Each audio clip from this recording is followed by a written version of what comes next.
بسم اللہ الرحمن الرحیم۔ آپ سبھی ناظرین کو دل کی اتھا گہرائیوں سے خوش آمدید کہتے ہیں۔ ناظرین مکرم، آج کی ویڈیو میں ہم قربانی کے وقت کے حوالے سے 15 مسائل پیش کریں گے۔ ویڈیو انتہائی اہمیت کی حامل ہے، اس لیے ویڈیو کو آخر تک ضرور دیکھیں تاکہ کوئی اہم بات آپ سے مس نہ ہو۔ ناظرین مکرم، پہلا مسئلہ یہ یاد رکھیں کہ قربانی کا وقت 10ویں ذی الحجہ کے طلوع صبح صادق سے 12ویں کے غروب آفتاب تک ہے، یعنی 3 دن 2 راتیں، اور ان دنوں کو ایام نحر کہتے ہیں۔ 11 سے 13 3 دنوں کو ایام تشریق کہتے ہیں، لہٰذا بیچ کے 2 دن ایام نحر اور ایام تشریق ہیں، اور پہلا دن یعنی 10ویں ذی الحجہ صرف یوم نحر، اور پچھلا دن یعنی 13ویں ذی الحجہ صرف یوم تشریق ہے۔ دوسرا مسئلہ، 10ویں کے بعد کی دونوں راتیں ایام نحر میں داخل ہیں، ان میں بھی قربانی ہو سکتی ہیں مگر رات میں ذبح کرنا مکروہ ہے۔ مسئلہ نمبر 3، پہلا دن یعنی 10ویں تاریخ سب سے افضل ہے، پھر 11ویں اور پچھلا دن یعنی 12ویں سب سے کم درجہ ہے، اور اگر تاریخوں میں شک ہو یعنی 30 کا چاند مانا گیا ہے اور 29 ہونے کا بھی شبہ ہے، مثلا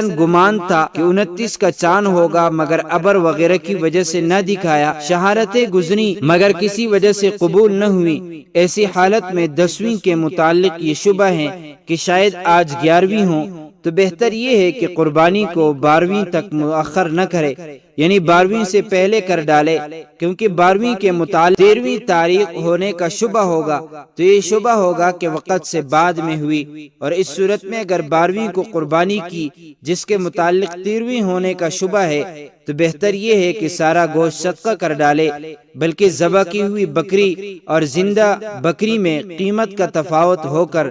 زندہ کی قیمت کچھ زیادہ ہے تو اس زیادتی کو بھی صدقہ کرے۔ مسئلہ نمبر 4، ایام نحر میں قربانی کرنا قیمت کے صدقے کرنے سے افضل ہے، کیونکہ قربانی واجب ہے یا سنت اور صدقہ کرنا تطوع محض ہے، لہذا قربانی افضل ہوئی، اور وجوب کی صورت میں بغیر قربانی کیے عہدے برآ نہیں ہو سکتا۔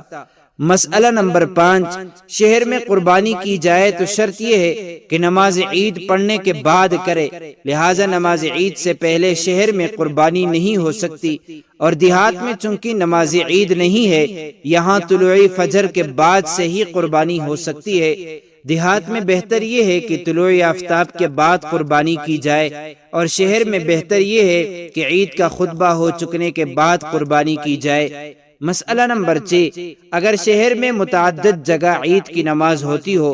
تو پہلی جگہ نماز ہو چکنے کے بعد قربانی جائز ہے، یعنی یہ ضروری نہیں کہ عیدگاہ میں نماز ہو جائے تو جب ہی قربانی کی جائے، بلکہ کسی مسجد میں نماز پڑھی گئی اور ابھی عیدگاہ میں نہیں ہوئی جب بھی ہو سکتی ہے۔ مسئلہ نمبر 7، 10ویں کو اگر عید کی نماز نہیں ہوئی تو قربانی کے لیے یہ ضروری ہے کہ وقت نماز جاتا رہے، یعنی زوال کا وقت آ جائے اب قربانی ہو سکتی ہے، اور دوسرے یا تیسرے دن نماز عید سے قبل ہو سکتی ہے۔ مسئلہ نمبر 8، مینا میں چونکہ عید کی نماز نہیں ہوتی لہٰذا وہاں جو قربانی کرنا چاہے طلوع فجر کے بعد سے کر سکتا ہے،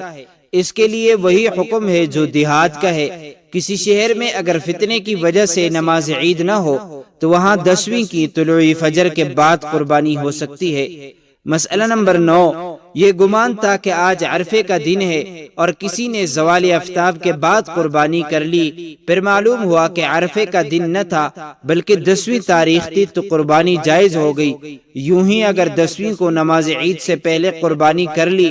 پھر معلوم ہوا کہ 10ویں نہ تھی بلکہ 11ویں تھی تو اس کی بھی قربانی جائز ہو گئی۔ مسئلہ نمبر 10، 9ویں کے متعلق کچھ لوگوں نے گواہی دی کہ 10ویں ہے، اس بنا پر اسی روز نماز پڑھ کر قربانی کی، پھر معلوم ہوا کہ گواہی غلط تھی، وہ 9ویں تاریخ تھی تو نماز بھی ہو گئی اور قربانی بھی ہو گئی۔ مسئلہ نمبر 10، ایام نحر گزر گئے اور جس پر قربانی واجب تھی اس نے قربانی نہیں کی تو قربانی فوت ہو گئی، اب یہ نہیں ہو سکتی۔ پھر اگر اس نے قربانی کا جانور معین کر رکھا ہے، مثلا معین جانور کے قربانی کی منت مانی ہے، وہ شخص غنی ہو یا فقیر بہر صورت اس معین جانور کو صدقہ کرے